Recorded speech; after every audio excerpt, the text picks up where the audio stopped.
ყოფნა ჩვენთან ერთად ძალიან მნიშვნელოვანია. აქვე გაგიზიარებთ ინფორმაციას, რომ ჩვენი ვებინარის ვიდეო ჩაწერა მოხდება, ანუ ვიდეო ჩანაწერის ფორმირება და თუ თქვენ არ გსურთ რომ გამოჩნდეთ, შეგიძლიათ თქვათ თქვენი კამერა გამორთოთ. რაც შეეხება დღევანდელი ჩვენი შეხვედრის თემას, ეს არის განსაკუთრებული საჭიროებების მქონე პაციენტთა სტომატოლოგიური მომსახურების გაძლიერება და ექიმ-სტომატოლოგთა უწყვეტი განათლების ხელშეწყობა საქართველოში. აი ამ პროექტის ფარგლებში განხორციელებული ვებინარია. ეს პროექტი ხორციელდება რამოდენიმე უმაღლესი სასწავლებლის ჩართულობით. ინიციატორი იყო ამ პროექტის ევროპის უნივერსიტეტი. ჩვენი ქართველი პარტნიორები არიან თბილისის სახელმწიფო უნივერსიტეტი, აკაკი წერეთლის ქუთაისის სახელმწიფო უნივერსიტეტი და შოთა რუსთაველის სახელობის ბათუმის სახელმწიფო უნივერსიტეტი. ჩვენი საერთაშორისო პარტნიორები კი არიან პოლონეთის, თურქეთის და სოფიას უნივერსიტეტის წარმომადგენლები.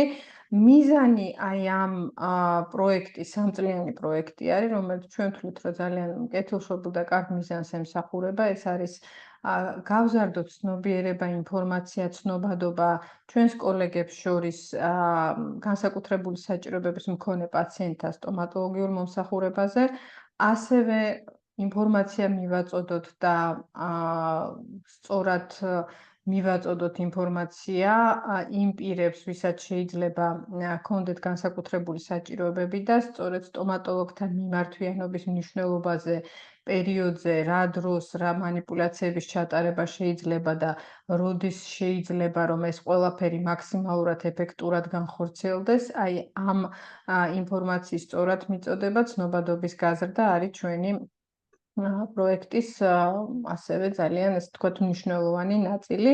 ჩვენი საერთაშორისო პარტნიორები ასევე გვეხმარებიან, რომ შემუშავდეს უწყვეტი პროფესიული განათლების ფარგლებში სხვადასხვა ტიპის ვორქშოპების ჩატარება შეიძლებოდეს სტომატოლოგებისთვის, რომ განსაკუთრებული საჭიროებების მქონე პაციენტებთან შეძლონ მაქსიმალურად კარგი კლინიკური ეფექტის მიღწევა და ეს გაიდლაინები დაეხმარება მათ თითოეულ მათგანს თავის ყოველდღიურ პრაქტიკაში. ეს ვთქვათ ერასმუს პროექტი გვეხმარება საქართველოს წარმომადგენელ და საქართველოში მოღვაწე სტომატოლოგებს, რომ ჩვენი ყოველდღიური პრაქტიკა გახდეს ბევრად უფრო ხელმისაწვდომი განსაკუთრებული საჭიროების მქონე პაციენტებისთვის და ჩვენთვის, როგორც ექიმებისთვის, მათი მკურნალობა იყოს ბევრად უფრო გამარტივებული, იმიტომ რომ ყველა ვიცით, რომ როდესაც გვაქვს ინფორმაცია, სიღრმისეული ცოდნა და თუნდაც ის თანამედროვე მიღწევები, რაც თანამედროვე სტომატოლოგიას აქვს, მათი გამოყენება როგორ შეიძლება ჩვენს ყოველდღიურ პრაქტიკაში, რა თქმა უნდა, დაგვეხმარება ჩვენ, როგორც ექიმებს და ასევე დაეხმარება ჩვენს პაციენტებს.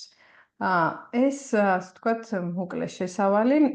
ამ ვებინარს წარუძღვებით მე, თქვენი მონამორჩილი სოფიო სამხარაძე და ჩემი კოლეგა მარიკა ზურმუხტაშვილი, ყველასთვის საყვარელი ექიმი სტომატოლოგი და ჩვენ წარმოვადგენთ ევროპის უნივერსიტეტს და შევეცდებით ვისაუბროთ ნებისმიერი სტომატოლოგიური მანიპულაციის ერთ-ერთ ყველაზე მნიშვნელოვან და საჭირბოროტო ნაწილზე, ანუ ნებისმიერი მანიპულაცია ჩვენ თანამედროვე სტომატოლოგებმა უნდა ჩავატაროთ უმტკივნეულოდ. და ალბათ პაციენტთან რომელ ჯგუფს რა ტიპის ანესტეზია გაუკეთოთ, რა ტიპის ანესტეზიო საშუალება ვიხმაროთ ადგილობრივი, რა დროს მივიღოთ გადაწყვეტილება ეს მკურნალობა ჩატარდეს ადგილობრივი გაუტკივარებით თუ ზოგადი გაუტკივარებით, სწორედ აი ამ დეტალებზე ვისაუბრებთ დღეს მე და ქავტონი მარიკა. და ეხლა მას გადავცემ სიტყვას, რომ ასევე ის პაციენტთა კონტინგენტი დაახასიათოს, რომლებსაც განსაკუთრებული საჭიროების მქონე პაციენტები ჰქვია. დიდი მადლობა. მეც მოგესალმებით ყველას. ძალიან დიდ მადლობას გადაგიხდით, რომ დღეს ჩვენთან ერთად იმყოფებით და ჩართული ხართ ამ ჩვენთვის ძალიან საინტერესო და მნიშვნელოვან პროექტში, რომელიც ვფიქრობთ, რომ ძალიან კარგად, ძალიან გამოსადეგი იქნება როგორც თვითონ ექიმი სტომატოლოგებისათვის, ასევე იმ ადამიანებისათვის და იმ პაციენტებისათვის, რომლებიც განსაკუთრებულ ზრუნვას საჭიროებენ.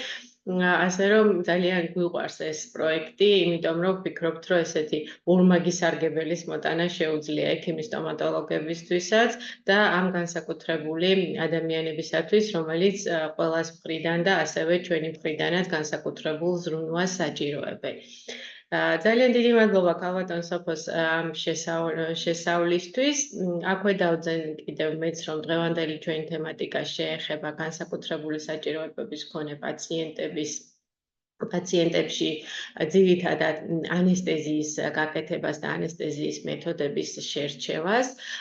აქვე როგორც ქალბატონმა სოფომ დაანონსა, უკვე გეტყვით, რომ ამ პროექტის ფარგლებში იგეგმება ასევე სპეციალური ვორქშოპებისა და უფრო დეტალური სემინარების ჩატარება, რომლებიც კონკრეტულად სხვადასხვა საკითხებს უფრო ამომწურავად და უფრო ფართომასშტაბიანად მიეძღვნება.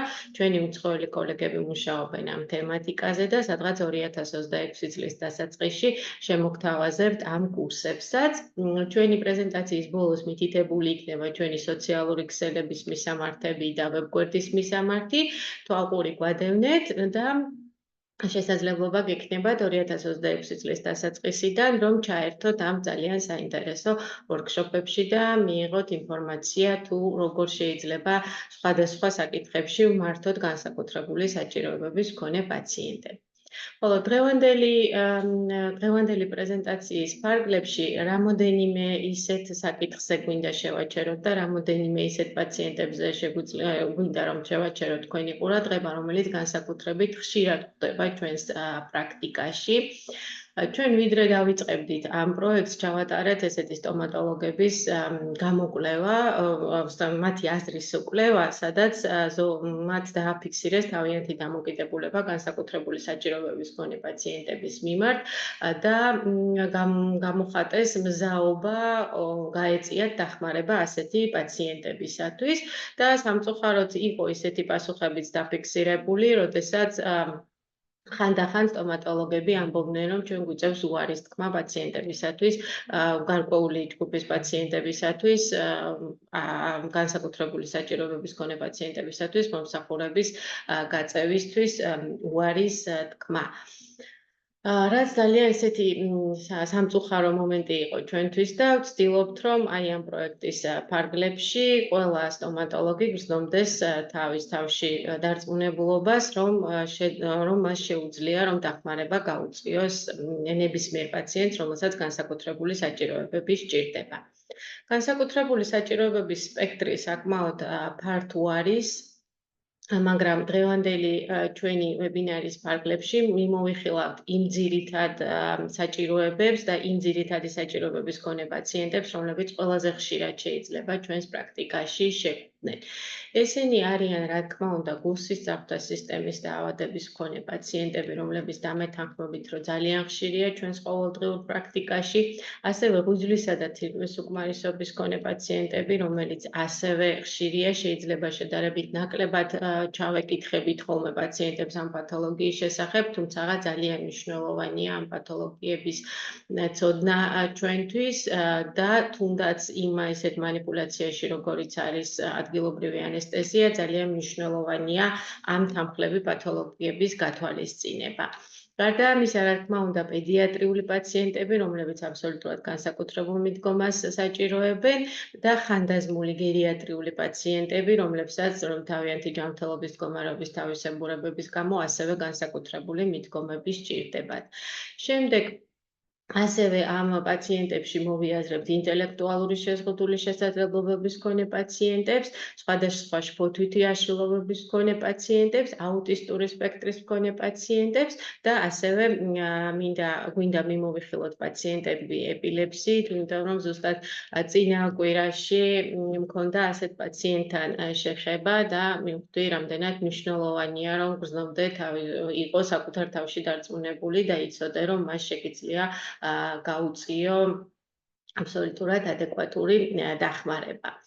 რადგან ყველაფერი ბავშვობიდან იწყება, დავიწყებთ პირველ რიგში ჩვენს პედიატრიული პაციენტების განხილვით, თუ რა შეიძლება რომ დაგჭირდეს, რა თავისებურებით ხასიათდება ანესტეზიები პედიატრიულ პაციენტებში და ამ შემთხვევაში დახმარებას თხოვ კალბატონს ფოს, იმიტომ რომ იცით რამხელა გამოცდილება აქვს მას ბავშვებთან მუშაობის და ვთხოვროთ მისი გამოცდილება გაგვიზიაროს, თუ რა თავისებურებები და რა განსაკუთრებულობა შეიძლება გავითვალისწინოთ, როდესაც ბავშვებში ვაკეთებთ ადგილობრივ ანესტეზიას. დიდი მადლობა მარიკა. ნამდვილად აბსოლუტურად განსაკუთრებული ნაწილია ჩვენი პაციენტების პატარა პედიატრიული პაციენტები, იმიტომ რომ მათთან მუშაობა იცით რომ მარტივი არ არის, მაგრამ ამასთანავე მნიშვნელოვანია თუ დავამყარებთ სწორ კომუნიკაციას, მათზე ყოველთვის ვამბობ ხოლმე, მათზე უფრო ძლიერი, მომთმენი და თქვენი ხათრით ძალიან ბევრი არასასიამოვნო პროცედურის გადამტანი პაციენტი მე არ მეგულება და სწორედ იმ მადლიერების გამოხატვაც აბსოლუტურად განსაკუთრებულად შეუძლიათ პროცედურის დასრულების შემდეგ. აქედან გამომდინარე, სწორი კომუნიკაცია ალბათ პირველ რიგში და პირველი ვიზიტის დროს ძალიან მნიშვნელოვანია. მართალია პედიატრიული პაციენტი ასაკით ჩვენზე პატარაა, მაგრამ ძალიან კარგად ესმის ჩვენი დამოკიდებულება, ჩვენი სხეულის ენა, ჩვენი ინტონაცია, ყველაფერს ამას გაცილებით მეტ ყურადღებას აქცევს, ვიდრე დასრული პაციენტი და ძალიან მნიშვნელოვანია ასევე აი ამ პირველი ვიზიტისას იმ დამოკიდებულების, ასე ვთქვათ, ჩამოყალიბება, რომ ის თქვენ მოგენდოთ. ამიტომ არავითარ შემთხვევაში არ შეიძლება უნდობლობის, ტყუილის და ასე მსგავსი ტერმინების გამოყენება, რომ აი თქვათ მაგალითად ეს შენ არ გტკივა, ან გეჩვენება, იმიტომ რომ ბავშვმა ზუსტად იცის ის რას გრძნობს. აქედან გამომდინარე, პირველ რიგში ალბათ უნდა მოусმინოთ, იმიტომ რომ ეს არის ძალიან მნიშვნელოვანი თითოეული ჩვენი პაციენტისთვის. ასევე რაზეც შევთანხმდებით, ან რა მანიპულაციაც უნდა დავიწყოთ, თუნდაც დათვალიერებით, ან პაციენტის სწორ პოზიციაში მოთავსებით, განსაკუთრებით მნიშვნელოვანია, რომ ამ თემებზე წინასწარ ვესაუბროთ. ელემენტარულია ჩვენთვის, მაგრამ თუნდაც ის, რომ საზურგე უნდა გადავწიოთ და პაციენტი ჰორიზონტალურ მდგომარეობაში გადავიყვანოთ, ამაზეც წინასწარ პაციენტი უნდა გავაფრთხილოთ, იმიტომ რომ როდესაც ის ზის სავარძელში და უცებ საზურგე იწყებს გაუფრთხილებლად მოძრაობას, მას ექნება შიშის მომენტი ეს გარდაუვალია და აქვე უნდობლობის, რომ ის საერთოდ არ იცის რა გარემოში მოხდა, რა იქნება ყოველი წუთის და წამის შემდეგ რა ელის მას, რა შეიძლება როგორ ამოძრავდეს და ამას ძალიან დიდი მნიშვნელობა ნდობის ჩამოყალიბებისთვის. აქედან გამომდინარე ის მომენტი, რომ ჩვენ წინასწარ თითოეული ჩვენი ხელის მოძრაობა რას ემსახურება, რას ვაკეთებთ და რატო ვაკეთებთ, არ უნდა დაგვეზაროს პედიატრიულ პაციენტებთან და ძალიან დეტალურად უნდა აუხსნათ. აქვე მნიშვნელოვანია ისიც, რომ მოვახდინოთ ამ კომუნიკაციის დროს თვითონ პაციენტის მზაობა ნებისმიერი სტომატოლოგიური პროცედურის მიმართ შევაფასოთ. ესეც არსებითად მნიშვნელოვანია ჩვენთვის, იმიტომ რომ თუ პატარა პაციენტი ისმენს, გისმენთ, სწორად რეაგირებს ყველა თქვენს, ასე ვთქვათ, შეთავაზებაზე, ასევე სწორად რეაგირებს თქვენს მიერ ჩატარებულ ნებისმიერ მოძრაობაზე, თუნდაც კბილების უბრალოდ დათვალიერებაზე იყოს საუბარი, ასევე ძალიან მნიშვნელოვანია აქვე, რომ შეთანხმდეთ იმ მომენტებზე, თუ რა მომენტში შეწყდება ესა თუ ის მანიპულაცია, რომ მას ჰქონდეს დარწმუნებული იყოს, რომ მას აქვს კონტროლი მიმდინარე პროცესებზე. ესეც ძალიან მნიშვნელოვანია პედიატრიული პაციენტებისთვის. ამიტომ ეს იქნება ხელისაწევა, რაიმე გერის გამოთქმა, ეს იქნება რაღაცა ნიშანი, რაზეც თქვენ შეთანხმდებით, რომ პროცედურის შეჩერების და რაღაც კითხვის დასმის, ან დისკომფორტის ახსნის, ან ასე შემდეგ, აი ეს შეთანხმება აუცილებლად უნდა დაიცვათ და თუნდაც 100%-ით იყოთ დარწმუნებული, რომ არანაირ დისკომფორტს რაღაცა ქმედების დროს თქვენი პაციენტი არ განიცდის, მაგრამ მან ეს წინასწარ მოლაპარაკებული ჟესტი გააკეთა, აუცილებლად ვჩერდებით და ვეკითხებით რაშია საქმე. ესე გადამოწმება აუცილებლად მოხდება რამდენჯერმე манипуляციის დროს, რომ ის დარწმუნდეს, რომ თქვენი შეთანხმება ძალაშია. თუ თქვენ ყველა ამ ნაბიჯს გაითვალისწინებთ, ამ შეთანხმებას არც ერთ ეტაპზე არ დაარღვევთ, მას უკვე ექნება განცდა იმისა, რომ ნებისმიერი დისკომფორტი, რაც კი შეიძლება შეექმნას, ან რაიმე კითხვის დასმა მოუნდეს, ან თუნდაც манипуляციის შეჩერება მოუნდეს, ის დარწმუნებული იქნება, რომ თქვენ მას დაუჯერებთ, ეს შეთანხმება ძალაშია და ის ასე გრძნობს, რომ კონტროლი აქვს მიმდინარე სიტუაციაზე. და ჩვენ თემას კვლავაც რომ დაუბრუნდეთ, ასევე ძალიან მნიშვნელოვანია პედიატრიულ პაციენტებში ანესთეზიებზე ვსაუბრობთ დღეს. ანესტეტიკის, ადგილობრივი ანესტეტიკის დოზა იქნას გამოთვლილი პაციენტის წონიდან გამომდინარე, იმიტომ რომ ჩვენ სავარძელს შეიძლება იყოს, თქვათ, წონით პაციენტი 10 კილოგრამი, 15 კილოგრამი, 20 კილოგრამი ან 25. თითოეული მათგანისთვის თქვენი საანესტეზიო ნივთიერების რაოდენობა ცალ-ცალკე უნდა განსაზღვროთ და ყოველ ჯერზე ჩვენ რომ არ ვინერვიულოთ და არ ვიანგარიშოთ, რისი ანგარიშის დარწმუნებული ვარ თითოეულმა ჩვენგანმა ძალიან კარგად იცის, პედიატრიული ამერიკის პედიატრთა აკადემიის მიერ ასე ვთქვათ, შემოგთავაზეს უკვე მზა ცხრილი იმ ანესტეტიკების, რომელიც შეგვიძლია გამოვიყენოთ, რამდენი ხანი მოქმედებს თითოეული მათგანი, ანუ მოქმედების ხანგრძლივობა როგორია და რა დოზირება შეიძლება, ასე ვთქვათ, გამოვიყენოთ. ნახეთ, აი ამ ცხრილის მიხედვით მნიშვნელოვანია, რომ რამდენ მილიგრამ აქტიურ ნივთიერებას შევიყვანთ თითოეულ კილო წონაზე პაციენტის, კილოგრამ წონაზე გადათვლით. აი მაგალითად პირველი ანესტეტიკი რაც წერია, ეს არის ლიდოკაინი და აი ლიდოკაინი არის 4 მილიგრამი შეგვიძლია, ეს არის მაქსიმალური დოზა კილოგრამ წონაზე გადათვლით. რაც შეეხება არტიკაინს, ხედავთ, რომ ეს არის 7 მილიგრამი კილოგრამზე. მეპივაკაინის შემთხვევაში იგივე რაც ლიდოკაინის შემთხვევაში 4,4 მილიგრამი კილოგრამ წონაზე გადათვლით. აქვე პირველივე სვეტში მოთავსებულია ხანგრძლივობა, თუ რამდენი ხანი გრძელდება თითოეული პრეპარატის გაკეთებული ანესთეზია, ხოლო მოქმედი ნივთიერების ოდენობის რაოდენობა კარპულაში არის აღწერილი მესამე სვეტში. აქვე ძალიან მოკლედ შევეხები იმ ფაქტს, რომ როდესაც პაციენტი, ჩვენი პედიატრიული პაციენტის სარძევეთთან კბილვა, ან მუდმივ კბილებს ჯერ ამოჭრილი არ აქვს, ანუ სადღაც არის 5-დან 6 წლამდე, ამ შემთხვევაში ნებისმიერი კბილის, ნებისმიერი სირთულის манипуляცია ჩვენ შეიძლება განვახორციელოთ ინფილტრაციული ანესთეზიით. რაც შეეხება მუდმივ კბილებს, როდესაც ჩვენ ჩარევა უკვე უნდა მოვახდინოთ მუდმივ კბილებზე, ამ შემთხვევაში მუდმივი მონარების შემთხვევაში თუ უნდა მოვახდინოთ ჩარევა, აუცილებელია, რომ ეს ჩარევა გაკეთდეს რეგიონული ანესთეზიის ქვეშ, იმიტომ რომ პირველ რიგში მნიშვნელოვანია, რომ ნებისმიერი манипуляცია, როგორც პატარა, ასევე დიდ პაციენტს და რა თქმა უნდა, სპეციალური საჭიროების მქონე პაციენტებს უნდა ჩაუტარდეთ აბსოლუტურად უმტკივნეულოდ.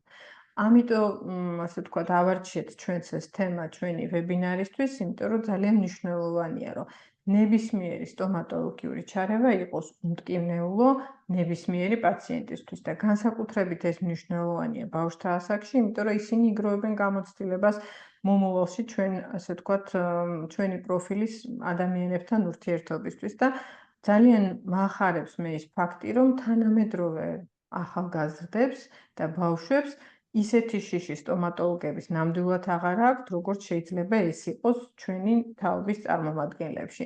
ამაში სწორედ მექიმების დამსახურება, რომელთაც ჰქონდათ სწორი კომუნიკაცია პირველივე შეხვედრისას და ეს სწორი კომუნიკაცია აყალიბებს ნდობას, როდესაც პაციენტს შიში არ აქვს, პროფილაქტიკურ ღონისძიებებზეც ძალიან მარტივად მოდის და რეგულარულად დადის და აქედან გამომდინარე, ხა ჩვენ თითოეულმა ჩვენგანმა ძალიან კარგად ვიცით, რამდენად მნიშვნელოვანია სტომატოლოგთან ხშირი ვიზიტები 6 თვეში ერთხელ პროფესიული წმენდის ჩასატარებლად, შესაფასებლად პაციენტის პირისწყლის მდგომარეობის და თუ რაიმე манипуляცია არის განსახორციელებელი, რა თქმა უნდა 6 თვეში ერთხელ პაციენტი, როდესაც დადის სტომატოლოგთან, იმ მინიმალური ცვლილების აღმოფხვრა შეიძლება ძალიან მარტივად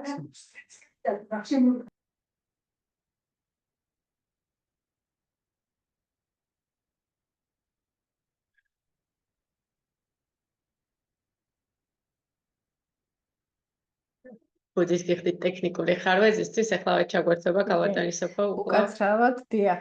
და ძალიან მნიშვნელოვანია, მოკლედ ამ ფაქტორების ძალიან მნიშვნელოვანია ყველა ამ ფაქტორის გათვალისწინება და ანესთეზიის, რა თქმა უნდა, გაკეთება უმტკივნეულოდ. რაც შეეხება თვითონ ჩვენი საუბრის იმ სიტყვებს, რომლებსაც გამოვიყენებთ პედიატრიულ პაციენტებთან, ამასაც ძალიან დიდი მნიშვნელობა აქვს, იმიტომ რომ შეიძლება ვკითხოთ, რომ ეხლა აი კბილმა შეიძლება დაიძინოს, ან იგრძნო არასასიამოვნო გაყინვის შეგრძნება. ეს არ უნდა იყოს ესეთი, როგორ გითხრათ, აგრესიული და ესეთი სიტყვები, რომ ეხლა შეიძლება გეჭხლიტოს, გეტკინოს ან ასე შემდეგ. უნდა მაქსიმალურად შერბილებულად, ოღონდ რეალობასთან მიახლოებული ტერმინები ვიხმაროთ, იმიტომ რომ რო ვთქვათ, რომ აბსოლუტურად ვერაფერს ვერ იგრძნობ, ეს რა თქმა უნდა ტყუილი იქნება და კიდევ ერთხელ აღვნიშნავ, რომ პედიატრიული პაციენტები დიდებზე ბევრად უკეთ ამოიცნობენ ტყუილს ხოლმე. აქედან გამომდინარე, ალბათ პირველ რიგში ნდობაა მნიშვნელოვანი და ძალიან მნიშვნელოვანია ასევე, რა თქმა უნდა, ეს ყველაფერი და ერთი 1000 მნიშვნელოვანი სპეციალური საჭიროების მქონე პაციენტების მკურნალობის დროს და ერთსაც დავამატებ და კიდევ უფრო საინტერესო თემებზე მარიკა გააგრძელებს, ნახეთ, სპეციალური საჭიროება რიგ შემთხვევაში შეიძლება მართლა ბავშვობიდან დადგეს, ხეთ ამ ჩამონათვალში ნაკლებად ქონდა, მაგრამ არ ითანდაყოლილი პათოლოგიები, რომელიც ბავშვის, ასე ვთქვათ, დაბადებისთანავე იჩენს თანს. და ჩვენი როგორც სპეციალისტების ძალიან მნიშვნელოვანი როლი არის ის, რომ მშობლებს, იმ ადამიანებს, რომლებსაც უწევთ ამ ბავშვთან ურთიერთობა და მას ზრუნვა, პროფილაქტიკური ღონისძიებების მნიშვნელობა კარგად მივაწოდოთ. რატომ? იმიტომ რომ თუ ისინი სწორად მართავენ ბავშვის პირისხურ, შეიძლება აირიდონ სწორედ ეს ჩვენი სტომატოლოგიური ჩარევები, რომელიც საკმაოდ რიგ შემთხვევაში არასასიამოვნოც არის.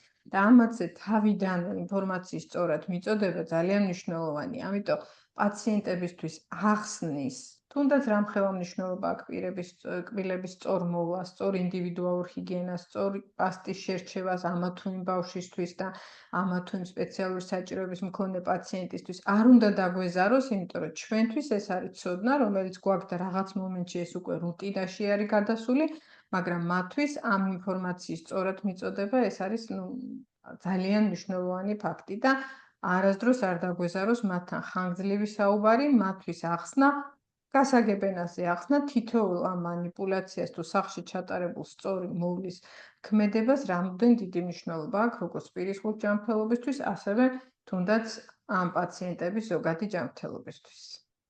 მადლობა მარიკა.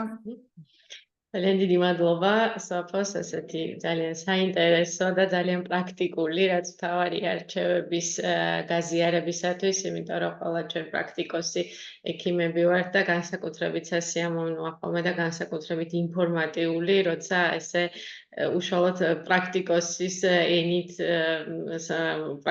ენით გადმოცემულ საკითხებს ეხები, იმიტომ რომ სულ სხვანაირად გრძნობ ხოლმე, რომ ეს ადამიანი თავის გამოცდილებას გიზიარებს და არა მხოლოდ ლიტერატურულ მონაცემებს გვიზიარებს, რა თქმა უნდა, ლიტერატურის მონაცემებზე დაყრდნობით, მაგრამ მისი საკუთარი უდიდესი პრაქტიკული გამოცდილებაზე გამოცდილებით საუბრობს და ყოველთვის ჩემთვის ძალიან განსაკუთრებულია ხოლმე ასეთი საუბრების მოსმენა.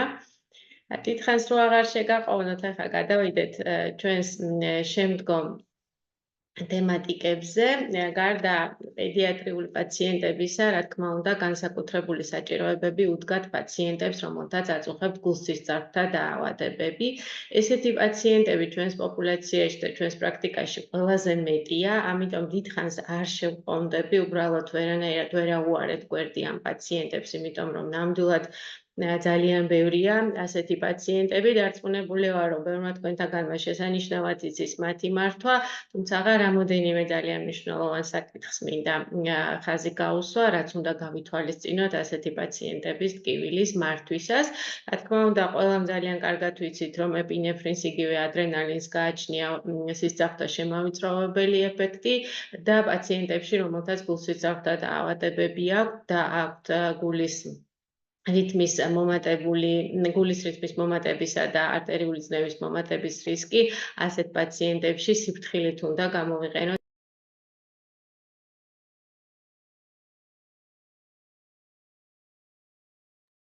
მარიკა ხმა არ ისმის. დიახ, კეკესია.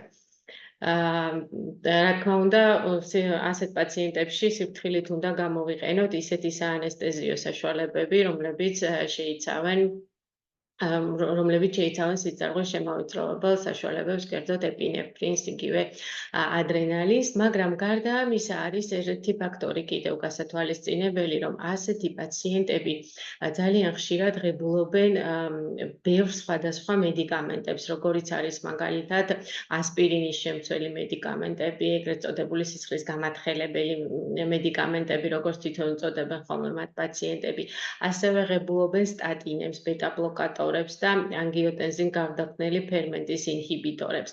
ყველა აი ამ პრეპარატთან ადგილობრივ საანესტეზიო საშუალებებს შეიძლება ჰქონდეთ გარკვეული ურთიერთქმედება, ამიტომ თუნდაც ჩვენ ვიყენებდეთ ადრენალინის გარეშე საანესტეზიო საშუალებას, ეს არ გვასწავს ჩვენ იმისგან, რომ გულსისხლძარღვთა სისტემით დაავადებულ პაციენტებში განვითარდება რაიმე გვერდითი ეფექტები, ამიტომ მაქსიმალური ყურადღებით უნდა ვიყოთ მაინც ნებისმიერი პროცედურის დროს და უნდა გავითვალისწინოთ, რომ ის მედიკამენტები, რომლებსაც ეს პაციენტები რუტინულად ღებულობენ, შეიძლება გარკვეულ ინტერაქციაში შევიდეს ჩვენს მიერ გამოყენებულ ადგილობრივ საანესტეზიო საშუალებასთან.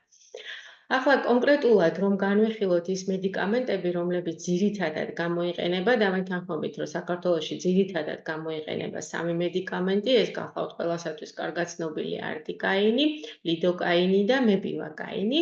მოკლედ დავახასიათოთ თითოეული მათგანი და ვთქვათ, რამდენად მიზანშეწონილი ან არ არის მიზანშეწონილი მათი გამოყენება გულსისხლძარღვთა სისტემით დაავადებულ პაციენტებში. არტიკაინი ვიცით ყველამ, რომ მისი გამოყენება იმის გამო, რომ არტიკაინს თვითონ გააჩნია სისხლძარღვთა გამაფართოვებელი ეფექტი, სწორედ ამის გამო არტიკაინი როგორც ადგილობრივი საანესტეზიო საშუალება გამოიყენება ხოლმე ვაზოკონსტრიქტორებთან ერთად. აქედან გამომდინარე, რადგან ვაზოკონსტრიქტორების გამოყენება გულსისხლძარღვთა დაავადებების მქონე პაციენტებში ნაკლებად სასურველია, შესაბამისად, უნდა რაღაცნაირად მინიმუმამდე შევამციროთ არტიკაინის გამოყენება ამ ტიპის პაციენტებში.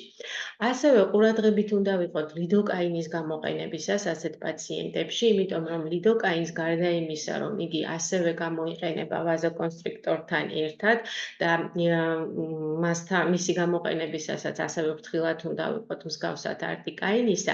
გარდა ამისა, ლიდოკაინს გააჩნია ერთი დამატებითი თვისება, კერძოდ იგი სიფრთხილით უნდა გამოვიყენოთ იმ პაციენტებში, რომლებიც ღებულობენ მესამე კლასის ანტიარითმიულ პრეპარატებს, მაგალითად ამიოდარონით, ვისაც უტარდება მკურნალობა, ეს არის საქართველოში ერთ-ერთი პოპულარული პრეპარატი ამიოდარონების ჯგუფისა გახლავთ კორდარონი და ძალიან ბევრი გულსისხლძარღვთა სისტემის მქონე და დაავადებების მქონე პაციენტი რეგულარულად ღებულობს ამ პრეპარატს, ამიტომ უნდა გავითვალისწინოთ, რომ ლიდოკაინს შეუძლია გარკვეული გვერდითი ეფექტების გამოვლენა სწორედ ამიოდარონთან კომბინაციაში, ამიტომ პაციენტები, რომლებიც ღებულობენ ამ პრეპარატებს, მათთან ლიდოკაინის გამოყენება განსაკუთრებულად არ იქნება სასურველი.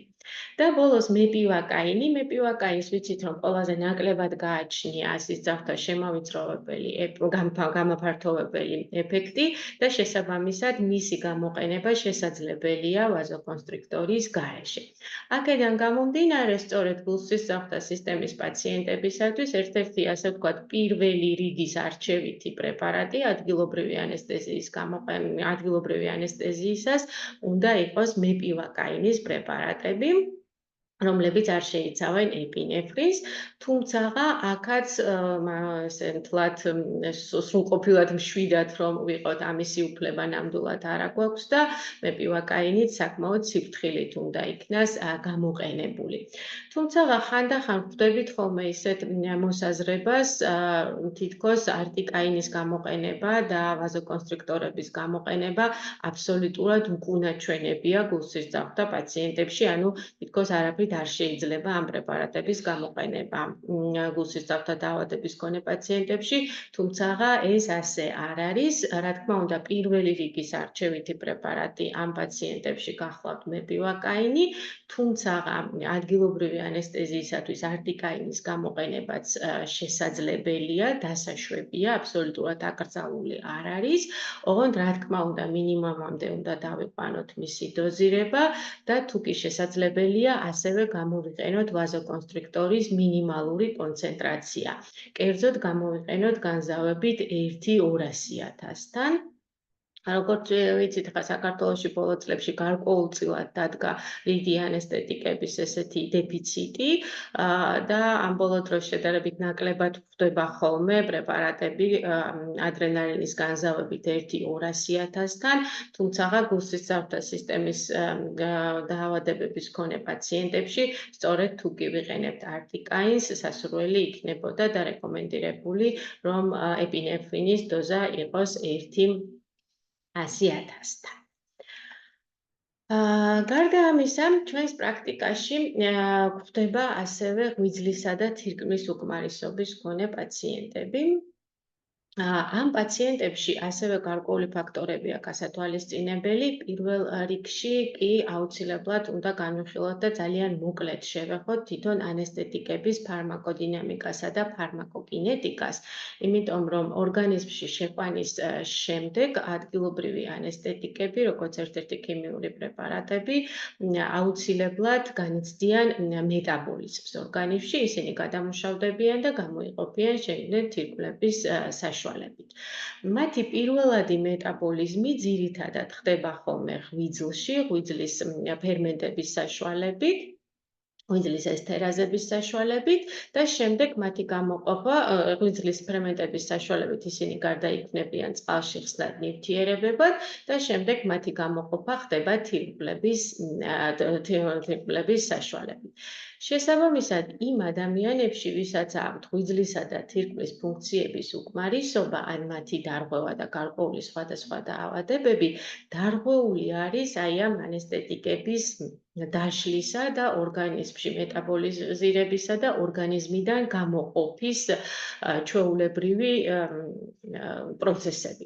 აქედან გამომდინარე, ანესტეტიკების ნივთიერებები შედარებით უფრო დიდხანს რჩება ასეთი ადამიანების ორგანიზმში, რადგან მათი დაშლა და გადამუშავების ტემპი არის შენელებული. სწორედ აქედან გამომდინარეობს ის რეკომენდაციები, რომლებიც უნდა გავითვალისწინოთ, როდესაც ვკურნალობთ პაციენტებს, რომლებსაც აქვთ ღვიძლისა და თირკმლების დაავადებები.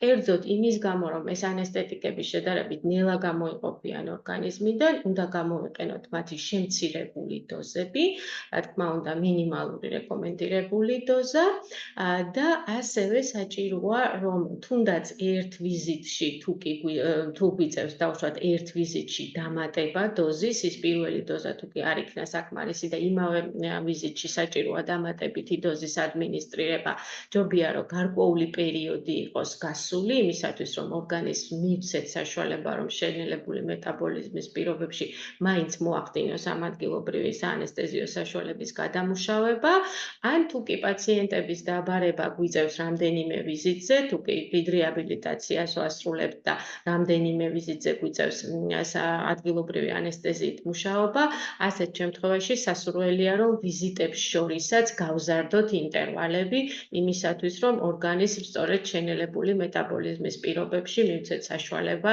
რომ გამოათავისუფლოს და გამოდევნოს ორგანიზმიდან გადამუშავებული ადგილობრივი საანესტეზიო საშუალება.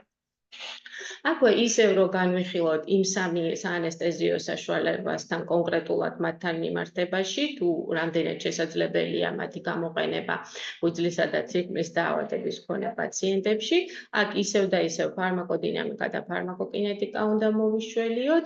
კერძოდ არტიკაინი უფრო მეტად ინაქტივირდება და მისი გადამუშავება უფრო მეტად ხორციელდება სისხლის ესტერაზების საშუალებით და მისი მხოლოდ 10% 10% გადამუშავდება ღვიძლში. აქედან გამომდინარე, სწორედ არტიკაინი, რადგან იგი ნაკლებად მეტაბოლიზირდება ღვიძლში, სწორედ იგი არის პირველი არჩევის პრეპარატი, რომელიც უნდა გამოვიყენოთ ამ პაციენტებში, რომლებსაც აქვთ ღვიძლისა და თირკმლის დაავადებები. რაც შეეხება ლიდოკაინს, ლიდოკაინი კი პირიქით ძირითადად მეტაბოლიზირდება ღვიძლში და შესაბამისად იმ ადამიანებს, რომლებსაც ღვიძლის პრობლემები აქვთ, მათ ორგანიზმს გაუჭირდება ლიდოკაინის გადამუშავება. შესაბამისად, ლიდოკაინი და მისი პროდუქტები უფრო დიდხანს შენარჩუნდება ორგანიზმში და სისხლში და ამიტომ აქ აუცილებელია იმ რეკომენდაციების მკაცრად დაცვა, რაც ზევით ვახსენეთ, ანუ ინტერვალების დაცვა და დოზის შემცირება, თუ მაინც და მაინც ლიდოკაინის გამოყენება გვიწევს ამ კონკრეტულ პაციენტში. ასევე რაც შეეხება მეპივაკაინს, იგიც ძირითადად მეტაბოლიზირდება ღვიძლში და მისი გამოყოფის პერიოდი ორგანიზმიდან, მისი ნახევარდაშლის პერიოდი არის უფრო ხანგრძლივი არტიკაინთან შედარებით. შესაბამისად, ადამიანებს, რომელსაც ღვიძლის და თირკმლის ფუნქციის უკმარისობა აქვთ, მათ ორგანიზმსაც ასევე გაუჭირდება მეპივაკაინის გადამუშავებაც და მეპივაკაინიც ნაკლებად რეკომენდირებულია გამოსაყენებლად ღვიძლისა და თირკმლების დაავადების მქონე პაციენტებისთვის. შემდეგი, ასე ვთქვათ, ჯგუფი პაციენტებისა, რომლებსაც ასევე ჩვენი მხრიდან განსაკუთრებული ზრუნვა სჭირდებათ და ჩვენთვის განსაკუთრებული საჭიროებების პაციენტთა ჯგუფში არიან, ეს გახავთ ხანდაზმული პაციენტები. ხანდაზმულ პაციენტებს აქვთ ის განსაკუთრებული თავისებურება, რომ როგორც წესი, მათ რამდენიმე დაავადება, რამდენიმე სისტემის პათოლოგია სამწუხაროდ ერთად შეიძლება ჰქონდეთ და გარდა ამისა, მათთან გვაქვს, ასე ვთქვათ, პოლიფარმაციის მოვლენა, იმის გამო, რომ მათ ბევრი სხვადასხვა დაავადება შეიძლება ჰქონდეთ, ბევრ სხვადასხვა მედიკამენტს შეიძლება ღებულობდნენ, რომელთა გათვალისწინებაც ჩვენ, რა თქმა უნდა, განსაკუთრებულად გვიწევს. რა თქმა უნდა, ყველაზე ხშირად აქ ვხვდებით გულსისხლძარღვთა სისტემის დაავადებებს, ამიტომ შესაბამისად აქაც ხანდაზმულ პაციენტებშიც რეკომენდირებულია ეპინეფრინის შედარებით ნაკლები გამოყენება და ასევე რეკომენდირებულია ამ ადამიანებში არტერიული წნევისა და გულისცემის პერიოდული მონიტორინგი, განსაკუთრებით თუ მათაც ჭირდება, თქვათ, რამდენიმე ვიზიტი, თუნდაც კვირის მანძილზე ან თვის მანძილზე და რამდენჯერმე გვიწევს ადგილობრივი ანესტეზიით პროცედურის ჩატარება. რა თქმა უნდა, ღვიძლისა და თირკმლის უკმარისობის შეხვედრის სიხშირეც ამ პაციენტებში უფრო მეტია. შესაბამისად, აქ გვიწევს ესეთი რთული არჩევანის გაკეთება, თუ კი ღვიძლისა და თირკმლის დაავადებები და გულსისხლძარღვთა სისტემის დაავადებები ერთდროულად გვაქვს ისეთი რთული არჩევანის წინაშე ვდგევართ, იმიტომ რომ გულსისხლძარღვთა სისტემის დაავადებების დროს რეკომენდირებულია უფრო მეტად მეპივაკაინის გამოყენება, რაც ნაკლებად რეკომენდირებულია ღვიძლისა და თირკმლის დაავადებების დროს. ამიტომ ასეთ პაციენტებში უნდა კარგად ავწონ-დავწონოთ ხოლმე რისკი და სარგებელი, კარგად გავთვალოთ პროცედურა, რამდენად ინვაზიურია, რამდენად ღრმა ანესტეზია გვჭირდება, რამდენად ხანგრძლივი პროცედურა გვჭირდება და ამის შემდეგ მივიღოთ გადაწყვეტილება. რა თქმა უნდა, აბსოლუტურად უკუნაჩვენები ამ პაციენტებში არც არტიკაინის გამოყენება არის და არც მეპივაკაინის, უბრალოდ კონკრეტული შემთხვევიდან გამომდინარე და კონკრეტული პაციენტის ისტორიის გაცნობის შემდეგ უნდა მივიღოთ კონკრეტული გადაწყვეტილება, რომელი საანესტეზიო საშუალება იქნება უფრო უსაფრთხო და უფრო ეფექტური ამ კონკრეტული პაციენტის მიმართ. და რა თქმა უნდა, იმის გამო, რომ ამ ადამიანებს ბევრი სხვადასხვა სისტემის დაავადება შეიძლება ჰქონდეთ, ზოგადად ადგილობრივი ანესტეზიის გართულებების წარმოქმნის რისკიც, რა თქმა უნდა, ამ შემთხვევაში უფრო მეტია. თითოეულ ცალკეულ ანესთეტიკებს რომ გავუყვეთ იგივე არტიკაინი, ლიდოკაინი და მეპივაკაინი, მათი გამოყენება ხანდაზმულ პაციენტებში, როგორც უკვე ზევით თქვით, უნდა ავწონ-დავწონოთ რისკისა და სარგებელის ჭრილში და რომელი მედიკამენტის რისკიც უფრო ნაკლები იქნება და სარგებელიც უფრო მეტი ამ კონკრეტული პაციენტის შემთხვევაში, ისე უნდა მივიღოთ გადაწყვეტილება. შემდეგი ასევე ესეც საინტერესო შეიძლება არც თუ ისე ხშირად შეხვედრილი განსაკუთრებული საჭიროება ეს გახლავთ პაციენტები, რომლებსაც აქვთ ეპილეფსია. ამასთან დაკავშირებით ერთი ცოტა ესეთი მომენტიც არის ხოლმე, რომ გარკვეულწილად ეპილეფსია ჩვენს საზოგადოებაში შეიძლება გარკვეულად ესეთ სტიგმას უკავშირდებოდეს და ამიტომ შეიძლება რომ პაციენტი არ ახდენდეს ჩვენს წინასწარ ინფორმირებას. მე პირადად მქონდა ესეთი შემთხვევა რამდენიმე წლის წინ, როდესაც ყავდა ახალგაზრდა გოგონა პაციენტი, რომელსაც ჰქონდა ეპილეფსია და სამწუხაროდ არ თქვა იმის გამო, რომ ესეთი ახალგაზრდა გოგონა იყო პრანჭია და მოერიდა, რომ ეს ეთქვა. ამიტომ ეს მომენტიც აუცილებლად გასათვალისწინებელია ხოლმე.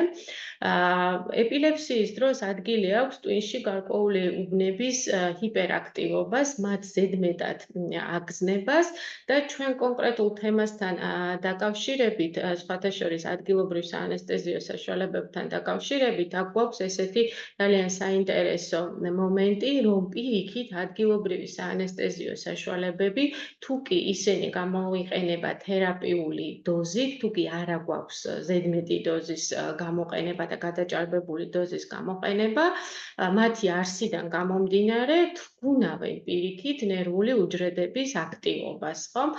ძირითადად ადგილობრივი საანესტეზიო საშუალების ძირითადი ფუნქცია ხომ სწორედ ეს არის, რომ დათრგუნოს ნერვული იმპულსების გატარება ნეირონებში. და სწორედ ამ კონკრეტული პათოლოგიის შემთხვევაში მათი ეს თვისება ძალიან გვეხმარება, რომ შედარებით უსაფრთხო იყოს მათი გამოყენება ჩვენი მხრიდან ამ პაციენტებისათვის და დადგენილია, რომ პირიქით ადგილობრივი საანესტეზიო საშუალებების გამოყენება იმის გამო, რომ ისინი ამცირებენ ნერვული უჯრედის აგზნებადობას, პირიქით უფრო მაღლა წევენ აი იმ ზღურბლს, აგზნებადობის და აქტივაციის ზღურბლს, რომლის შემდეგაც უკვე ვითარდება კრუნჩხვები და თუ კი ზღურბლი მაღლა აიწევს, შესაბამისად შემცირდება კრუნჩხვის წარმოქმნის რისკი. ამიტომ ასეთ პაციენტებში შედარებით უსაფრთხოდ შეგვიძლია ადგილობრივი ანესტეზიის გამოყენება, ოღონდ აქ ძალიან დიდი მნიშვნელობა და გადამწყვეტი მნიშვნელობა აქვს დოზირებას, იმიტომ რომ გადაჭარბებული დოზა ამ შემთხვევაში განსაკუთრებულად ცუდად მოქმედებს და პირიქით შეიძლება გადაჭარბებული დოზის გამოყენება მუქ ეფექტი მოგვცეს და პირიქით მოახდინოს კრუნჩხვის პროვოცირება. ამიტომ ადგილობრივი ანესტეტიკების გამოყენება ძალიან თავისუფლად თერაპიული დოზის ფარგლებში შეგვიძლია ეპილეფსიის მქონე პაციენტებში, ოღონდ რა თქმა უნდა იმ შემთხვევაში, სადაც ეს დაავადება არის დიაგნოსტირებული, როდესაც არის კონტროლირებადი და როდესაც პაციენტი ღებულობს შესაბამის პრეპარატებს. ხოლო თუ კი სამწუხაროდ ეპილეფსია არის არაკონტროლირებადი და პაციენტი არ ღებულობს შესაბამის პრეპარატებს, ასეთ შემთხვევაში მიუხედავად ყველა იმ სარგებლისა, რაზეც ჩვენ ვისაუბრეთ და დადებითი თვისებებისა, მიუხედავად ამისა, ადგილობრივი საანესტეზიო საშუალების გამოყენება მაინც საფრთხილო იქნება. და ერთი მნიშვნელოვანი მომენტი ამ ტიპის პაციენტებისთვის, კერძოდ ის, რომ კრუნჩხვების ეგრეთ წოდებული ტრიგერი, ანუ კრუნჩხვის რისკი შეიძლება გაიზარდოს სტრესულ გარემოში. ამიტომ ასეთ პაციენტებში განსაკუთრებით მნიშვნელოვანია, რომ პაციენტს შეუქმნათ მაქსიმალურად მშვიდი, კომფორტული გარემო და მაქსიმალურად მოიპოვოთ მისი ნდობა, ისევე როგორც ქალბატონი საფო გვესაუბრა ბავშვების შემთხვევაში. და ერთ-ერთი კიდევ ასევე მნიშვნელოვანი ჯგუფი პაციენტებისა, რომელიც ჩვენი მხრიდან აბსოლუტურად განსაკუთრებულ ზრუნვას საჭიროებენ, ეს გახლავთ ინტელექტუალური შეზღუდული შესაძლებლობის მქონე პაციენტები. ინტელექტუალური შეზღუდული შესაძლებლობების სპექტრი სამწუხაროდ ძალიან დიდია და დღევანდელი შედარებით ისეთი შეზღუდული ვებინარის ფარგლებში ძალიან რთულია, რომ ძალიან დეტალებში მოვიცვათ თუ როგორ ხდება მათი ზოგადად მართვა.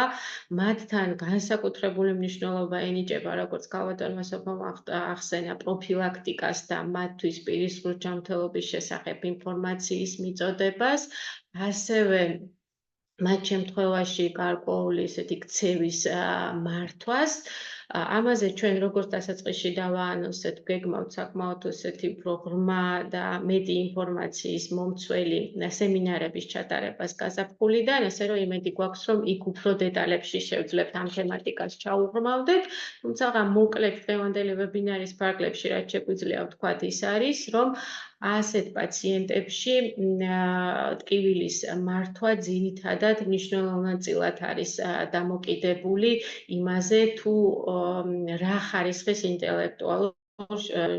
ინტელექტუალური შესაძლებლობების შეზღუდვის როგორ სიღრმესთან, როგორ ხარისხთან გვაქვს საქმე.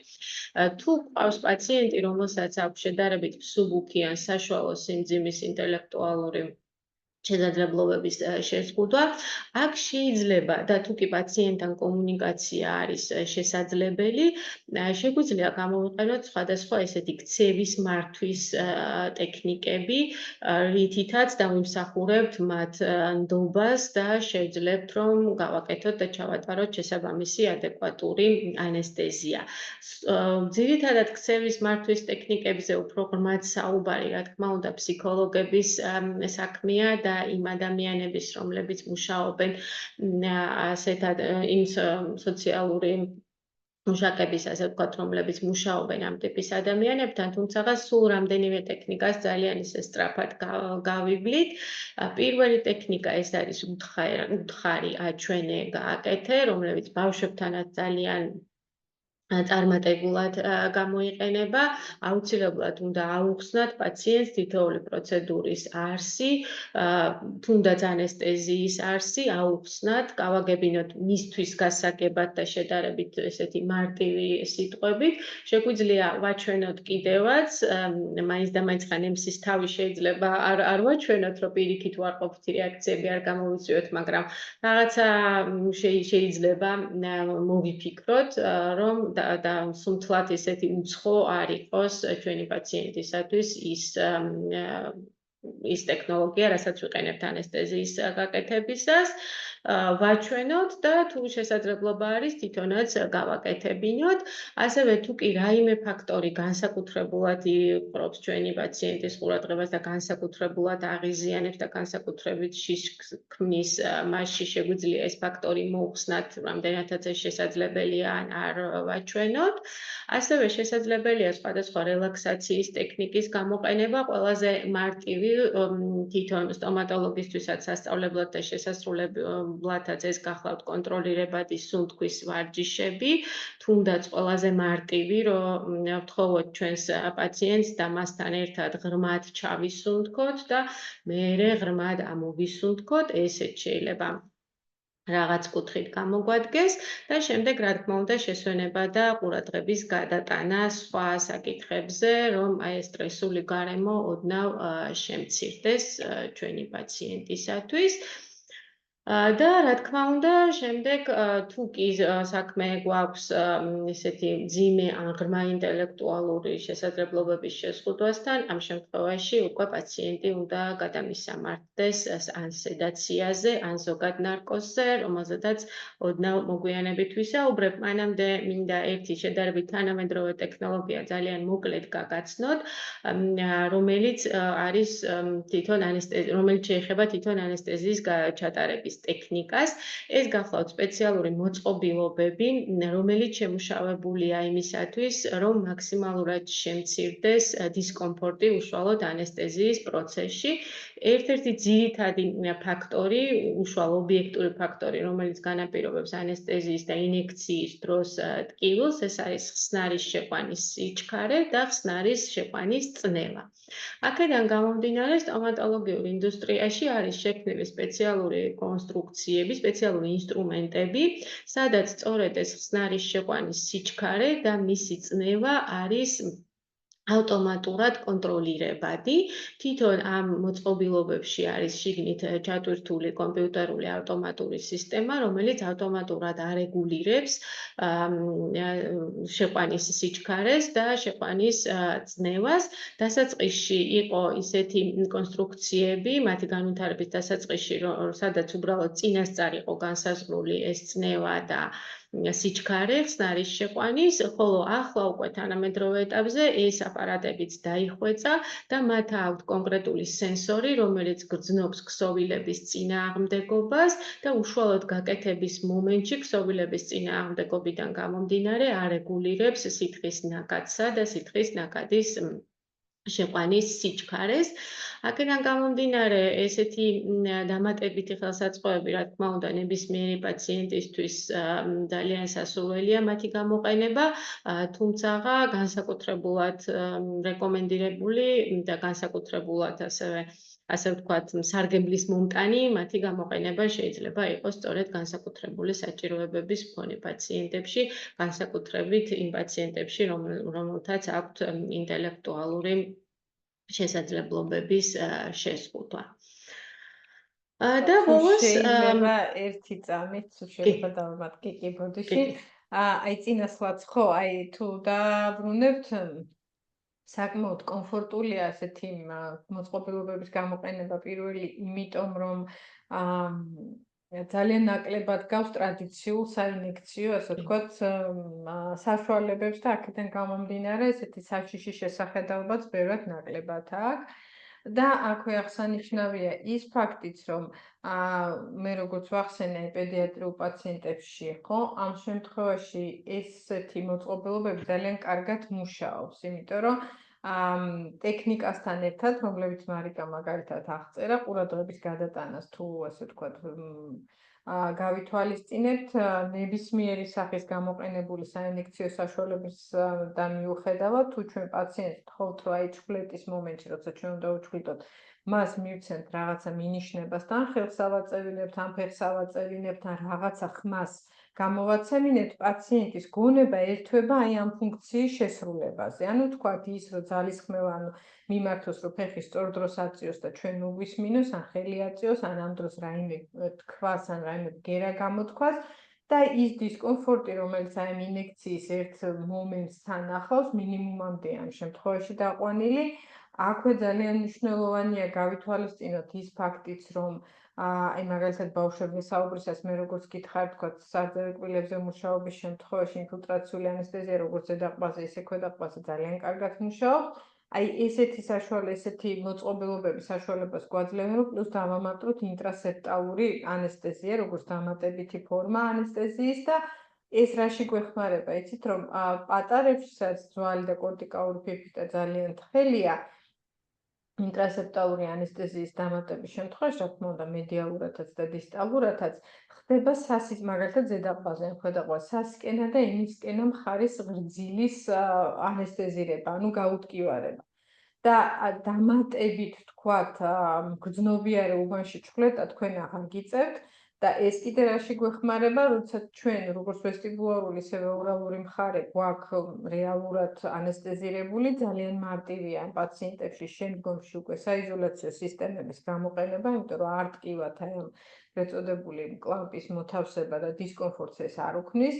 და ძალიან მნიშვნელოვანია განსაკუთრებული საჭიროებების მქონე ნებისმიერ პაციენტთან საიზოლაციო სისტემით მუშაობა. რატო? იმიტომ რომ ისინი რიგ შემთხვევაში თავის ქმედებებსაც შედარებით, აი მაგალითად ინტელექტუალური შეზღუდვა როცა არის, ნაკლებად აკონტროლებენ და რაც არ უნდა კარგი ასისტენტი ყვავდეს გვერდით, თუ ეს იზოლაცია სრულფასოვანია, ბევრად უფრო მშვიდად მუშაობთ ჩვენ, ვისაც გამოცდილება აქვს საიზოლაციო სისტემებით მუშაობით და რა თქმა უნდა შედეგით ბევრად უფრო უკეთესი ხარისხის დგება. იმ მომენტში პირის დახურვა, ოდნავი ენის მოძრაობა, ლოყის მოძრაობა, თუნდაც მათი ნერწყვის ჩაყლაპო არანაირ გავლენას ჩვენს სამუშაო ველზე არ ახდენს. აი ამიტომ სრულფასოვანი ანესთეზია ძალიან მნიშვნელოვანია იმისთვის, რომ გაკეთდეს კარგი იზოლაცია და კარგი იზოლაცია, რა თქმა უნდა, საწინდარია როგორც კარგი თერაპიული მკურნალობისთვის, ასე ვთქვათ, როგორც კონსერვატიული, უბრალოდ კბილის დაბჯენისთვის, ასევე ენდოდონტიური მკურნალობისთვის. და ესეთი დამატებითი მეთოდები საანესთეზიო და ესეთი საშუალებები ნამდვილად ამაში საკმაოდ გვეხმარება. და უფრო აადვილებს, ასე თქვა, ჩვენ ყველა კლინიკურ манипуляციას. მადლობა მარიკა და ბუდიში. პირიქით, ძალიან დიდი მადლობა. სოფოს ძალიან ისეთი იყო პრაქტიკული და ძალიან სასიამოვნო მოსასმენი ჩართვა. სულ პატარა თემატიკა დაგვრჩა, პატარა დღევანდელი პრეზენტაციისთვის, თორე ისე რა თქმა უნდა შინაარსობრივად ძალიან დიდი თემა. ეს გახლავთ სედაცია და ზოგადი ანესტეზია. რა თქმა უნდა, პაციენტებში, სადაც გვაქვს ინტელექტუალური შეზღუდული შესაძლებლობები, ისეთი შედარებით ღრმა ან მძიმე ფორმის, ასეთ პაციენტებში კომუნიკაციის დამყარება, ჩვეულებრივ კომუნიკაციაში შესვლა, თუნდაც რაიმე შეკითხვის დასმა ან ადგილობრივი ანესტეზიით რაიმე სამუშაოს ჩატარება სრულიად შეუძლებელია ხოლმე. ამიტომ ასეთი პაციენტები ძალიან ხშირად უნდა გადამისამართნენ ხოლმე ზოგადი ანესტეზიით манипуляციის ჩასატარებლად.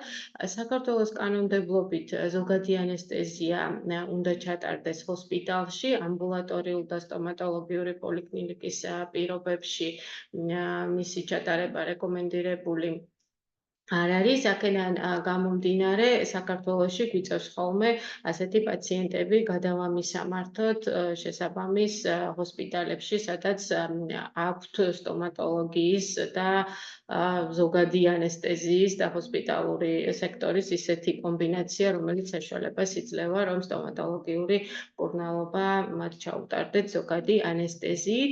ასევე აღსანიშნავია ის ფაქტიც, რომ სახელმწიფო აფინანსებს შეზღუდული შესაძლებლობების ადამიანებში, ვისაც აქვს ასეთი საჭიროება, ზოგადი ანესტეზიით, კბილების მკურნალობას და კბილების ექსტრაქციას.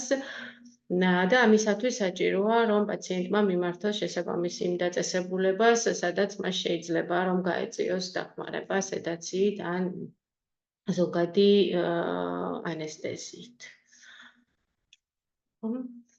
ეს არის ჩვენი ვიზიტის ფარგლებში, ჩვენ ვიმყოფებოდით პოლონეთში, სადაც აქვთ საკმაოდ კარგი საუნივერსიტეტო ბაზა, ევროპული რეგულაციებით გარკვეული სიღრმის სედაციის და ზოგადი ანესტეზიის ჩატარება, გარკვეული სიღრმის და გარკვეული ხანგრძლივობის არის შესაძლებელი ამბულატორიულ პირობებში.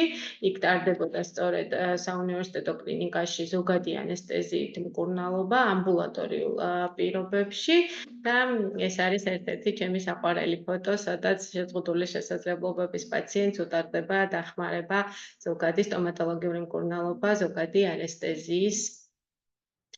ანესტეზიის ქვეშ. ამერიკაში ამერიკის შეერთებულ შტატებში არის ხოლმე კიდევ ცოტა განსხვავებული რეგულაციები ამისგან. იქ აქვთ ასევე ცალკე აღებული სპეციალობა სტომატოლოგიური ზოგადი ანესტეზია, რომლის გავლაც გარკვეული სპეციალიზაციის გავლა შეუძლია თვითონ ექიმ სტომატოლოგს და ამ შემთხვევაში მას თვითონვე შეუძლია კლინიკაში ზოგადი ანესტეზიის და სედაციის ჩატარება. რა თქმა უნდა, საქართველოში ჯერ ასეთი რეგულაციები არ აქვს და სტომატოლოგებს არ აქვთ კანონმდებლობით მინიჭებული უფლება, რომ მათ თვითონ ჩაატარონ ზოგადი ანესტეზია და ზოგადი გაუტკივარება. აქედან გამომდინარე თვითონ ამ თემატიკას და მის თავისებურებებს ამ ლექციის ფარგლებში არ ჩაუღრმავდებით. ჩვენგან ესე მოკლე ერთი ვებინარის ფარგლებში რაც იყო და რაზეც გვინდოდა გვესაუბრა დაახლოებით ეს არის. გვაქვს თავისუფლად შეკითხვების დასმის საშუალებაც. თუ ვინმეს გაქვთ რაიმე შეკითხვა, ძალიან დიდი სიამოვნებით გთხოვთ ან ხელის საწევით გვანიშნოთ, ან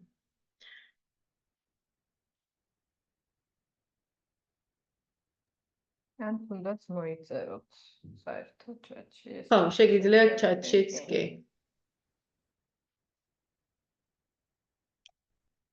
მოხსნი პრეზენტაციის გაშეარებას და ვიდრე პრეზენტაციას სულ დავასრულებდეთ ვებინარს, აქ გვინდა გაგიზიაროთ ჩვენი პროექტის სხვადასხვა სოციალური ქსელები და ვებგვერდის მისამართი.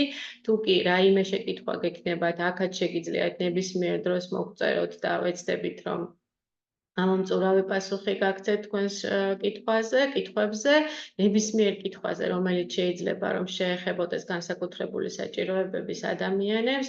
დღეს ჩვენ მხოლოდ საშუალება გქონდა რომ რაღაც ანესტეზიაზე გვესაუბრა, თუმცა მათთან დაკავშირებით არის ძალიან ბევრი სხვა კიდევ უმნიშვნელოვანესი საკითხები და ნებისმიერი საკითხი, რაც იქნებოდა თქვენთვის საინტერესო ამ ჭრილში, თავისუფლად შეგიძლიათ რომ შეკითხვები მოიწეროთ და ძალიან დიდი სიამოვნებით გიპასუხებ. ასევე გვადევნეთ თვალი ამ სოციალურ არხებზე, იმიტომ რომ როგორც დავაანონსეთ და არაერთჯერ გავიმეორეთ, რამდენიმე სემინარი, ვორქშოპი იგეგმება, რომლებიც ვფიქრობთ, რომ საინტერესო იქნება იმ სტომატოლოგებისათვის, რომლებიც არიან დაინტერესებული განსაკუთრებული საჭიროებების სტომატოლოგიით.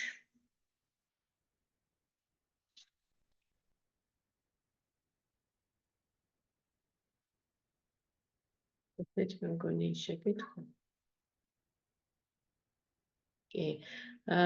გავატონი ნინოსგან წამოვიდა ესეთი სურვილი, რომ სიამოვნებით მოისმენდა სხვა თემებზეც და როგორც გითხარით, აუცილებლად 2026 წლის დასაწყისში ბევრად უფრო ესეთი ყოვლისმომცველი და ამომწურავი სემინარებს გეგმავთ ექიმის სტომატოლოგებისათვის ამ მიმართულებით, რომლებიც ბევრად უფრო დეტალურად გაშლის განსაკუთრებული საჭიროებების სტომატოლოგიის თემატიკებს, ასე რომ ამ ინფორმაციებსაც ძალიან დიდი სიამოვნებით გაგიზიარებთ.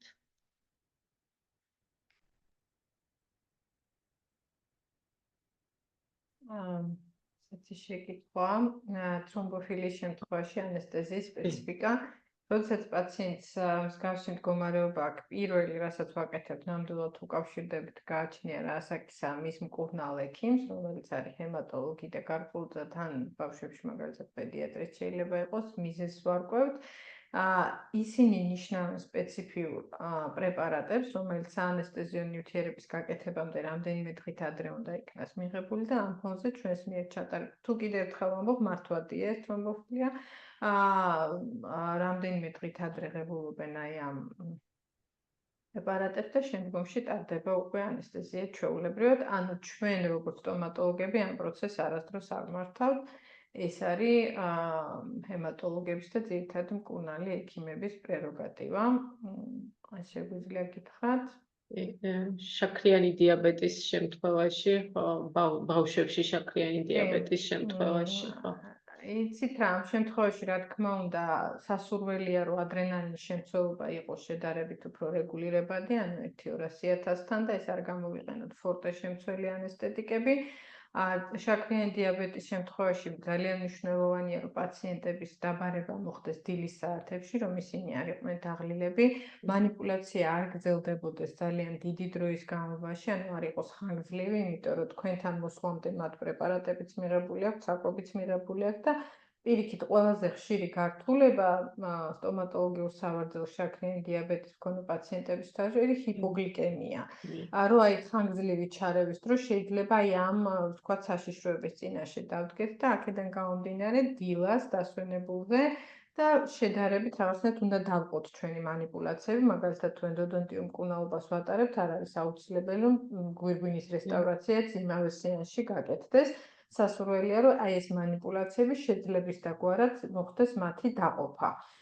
და აი ამ რეჟიმში ვიმუშაოთ ხანმოკლე დილის ვიზიტები და რა თქმა უნდა ანესტეზიის გაკეთება აუცილებელია, იმიტომ რომ ნებისმიერი манипуляციის დროს კი ანესტეზია რისკია, მაგრამ შინაგანი ადრენალინის მაღალი დონე კიდევ უფრო მაღალი რისკია ნებისმიერი პაციენტისთვის, განსაკუთრებით კიდევ სპეციალური საჭიროების მქონე პაციენტებისთვის, ისე რომ ეს უნდა გავითვალისწინოთ ხოლმე. სხვა არაფერი, ანუ ჩვეულებრივი განზავების არაფორტე პრეპარატების გამოყენება შეგვიძლია, იმიტომ რომ манипуляция ჩატარდეს აბსოლუტურად უმკივნეულოდ და ბავშვებში, რა თქმა უნდა, თუ წონა მით უმეტეს საკმაოდ დაბალია, ანუ დაბალს ვამბობ მაინც 20 უკვე ცოტა მოზრდილი ბავშვია 20 კილოგრამი, მაგრამ რაოდენობა საანესტეზიო ნივთიერებების უნდა გაითვალისწინოთ წონაზე გადათვლით აუცილებლად. ესეც მნიშვნელოვანია. ინფექციური ენდოკარდიტის პროფილაქტიკასთან დაკავშირებით და ისო შეკითხვა კიდევ ანტიბიოტიკოთერაპია. ანტიბიოტიკოთერაპია როგორც ესეთი არა, მაგრამ ზოგადად ანტიბიოტიკის მიღება არის კიდევ რეკომენდირებული. უბრალოდ ძალიან სწორად არის ხოლმე განსასაზღვრი და შეიძლება ხანდახან ამას ვსაზღვრავდეთ არასწორად თვითონ რა არის ჩვენება ამ შემთხვევაში, ხო? ანუ ყველა შემთხვევაში საპროფილაქტიკოდ რეკომენდირებული, რა თქმა უნდა, არ არის. უბრალოდ აი, როდესაც მკაცრად არის გაწერილი, ამას თვითონ ამერიკის გულის ასოციაცია გამოსცემს ხოლმე ამ რეკომენდაციებს, რა შემთხვევაში არის საჭირო ანტიბიოტიკოთერაპია. თუ კი ეს ნამდვილად რეკომენდირებულია, მაშინ ნამდვილად საჭიროა მათი გამოყენება. უბრალოდ აი ეს არ უნდა შეგვეშალოს, როდის არის ნამდვილად რეკომენდირებული. ეს არის ხოლმე განსასაზღვრი. უბრალოდ ეხა კონკრეტულად ამ ლექციის ფარგლებში ყველაზე ბოლო გაიდლაინს სიმართლე გითხრათ არ გავცნობი ვარ, მაგრამ შემიძლია მოვინიშნოთ, თქვენი მეილი იქნება და გიპასუხოთ დეტალებში, რომ არ შეგიყვანოთ რაიმე შეცდომაში კონკრეტულად რომელი კონკრეტული დაავადებების შემთხვევაში არის ისევ რეკომენდირებული ანტიბიოტიკებით პროფილაქტიკა ინფექციური ენდოკარდიტის.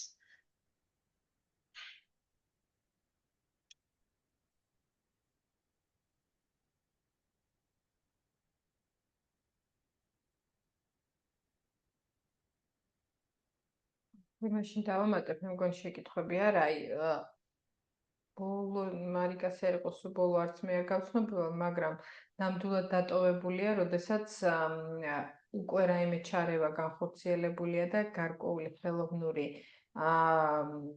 ან სარქველი არის ჩანაცვლებული ან რაღაცა ხელოვნური ასე თქვათ, წარმონაქმნი ოპერაციულად უკვე მოთავსებული. ასეთ პაციენტებს ყველა შემთხვევაში ჭირდებათ ეს ერთჯერადი ანტიბიოტიკების დოზის მიღება სტომატოლოგიურ манипуляციებამდე. ეს აუცილებელია ბოლო იმ გაიდლაინით ბოლოს რაც მე გავეცანი, აუცილებელია დღემდე. და ასევე რა თქმა უნდა ჩვენი ჩარევის სიღრმესაც გააჩნია, აი მაგალითად რამდენად ხდება სისხლის ნაკადში შეიძლება მოხდეს გარკვეული ბაქტერიები, აი განსაკუთრებით ძალიან მნიშვნელოვანია, თუმეტეს პაციენტს პაროდონტის დაავადებები აქვს, პროფესიული წმენდის დროს ეს აუცილებელი, იმიტომ რომ ყველაზე ასე თქვა სისხლთან მეტი შეხება, გამონთავისუფლება და მიკროტრაუმები ამ დროს საკმაოდ ესე აქტუალურია. მაგრამ კიდევ ერთხელ აი მეილის გამოაგზავნეთ მადლობა და აუცილებლად მოვინიშნე ქავატონი ელისაბედის სახელიაგვარი მეილი იქნება რეგისტრაციისას მითითებული და აუცილებლად ყველაზე ბოლო რაც არის გაიდლაინი, იმიტომ რომ სულ იცვლება ხოლმე ამ დაავადებების ჩამონათვალი და რაიმე შეცდომაში რო არ შევიყვანოთ, ყველაზე ბოლოს გავაცნობთ, ყველაზე ბოლო რაც არის.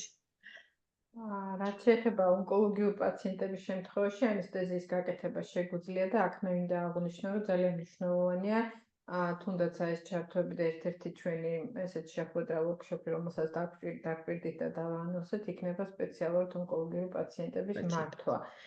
და აქვე ჩვენ უნდა აღვნიშნოთ, რომ აი ძალიან მნიშვნელოვანია თუ პაციენტებს დაენიშნება თავის დიაგნოზიდან გამომდინარე ბისფოსფონატები, ჩვენი ყველა ჩარევა განხორციელებული იქნას ამ ბისფოსფონატების დანიშნვამდე, იმიტომ რომ ძალიან მაღალი რისკია შემდგომში ძვლის ნეკროზის განვითარების, როდესაც ხანგრძლივად ხდება ამ პრეპარატების მიღება, ამ ფონზე შეიძლება თუ რაიმე პრობლემა აქვს პაციენტს პირისყურში და სტომატოლოგიური ჩარევა ექსტრაქციის სახით საჭირო იქნა, შეიძლება საკმაოდ სერიოზულ გართულებებამდე მივიდეთ. და აქედან გამომდინარე ძალიან მნიშვნელოვანია, რომ პაციენტებს ესეც ავუხსნათ, რომ რაც უფრო სანირებული პირისხმუთი უნდა დაიწყონ ესეთი პრეპარატების მიღება. ეს არის არსებით ძალიან მნიშვნელოვანი, იმიტომ რომ საკმაოდ დიდი გავლენა აქვს მათ ცხოვრების ხარისხზე.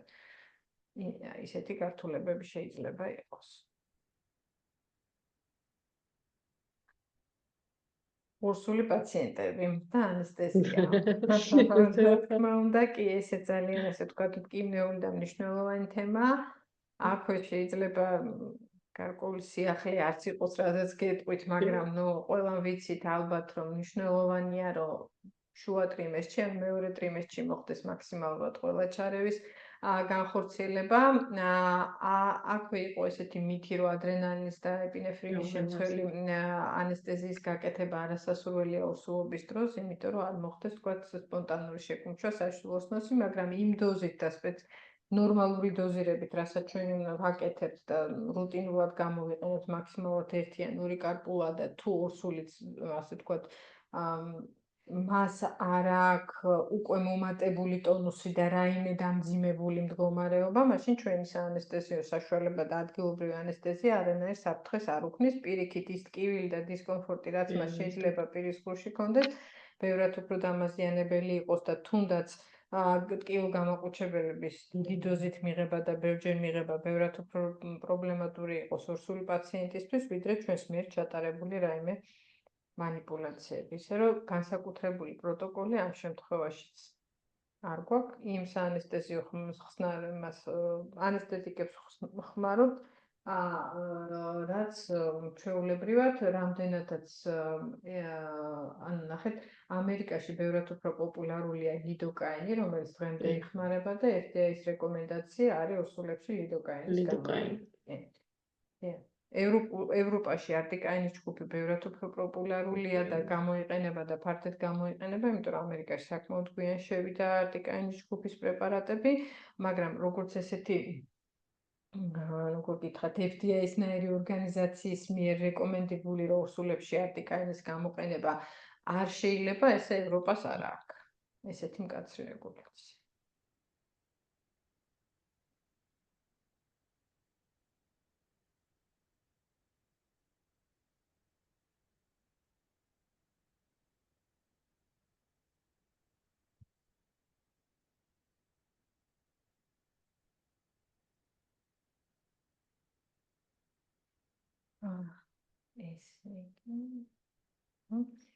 რაც შეეხება ფარისებრი ჯირკვლის პრობლემების მქონე პაციენტები, როგორც წესი, თუ პაციენტმა იცის, რომ მას აქვს თირეოტოქსიკოზი ან სხვა რაიმე ტიპის დაავადება, როგორც წესი, ენდოკრინოლოგების მიერ არიან მართულები, იღებენ სპეციალურ პრეპარატებს, ამ დოზებსაც, რა თქმა უნდა, ენდოკრინოლოგი ასე ვთქვათ, ამ დოზირებას პრეპარატებისას ის უნიშნავს, მკურნალი ექიმი, არანაირი განსაკუთრებული პროტოკოლი არ არის, ჩვეულებრივად შეიძლება გააკეთოთ ადგილობრივი ანესტეზია.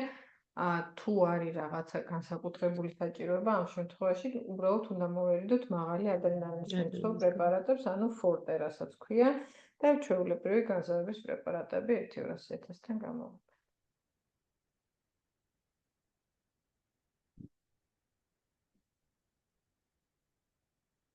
დიდი მადლობა ყველას დასწრებისთვის, ესე შეიძლება ყველას ვერ გიპასუხოთ ჩატშიც, მაგრამ ძალიან დიდი მადლობა იმის გამო, რომ ჩვენთან იყავით და ამ თემით დაინტერესდით.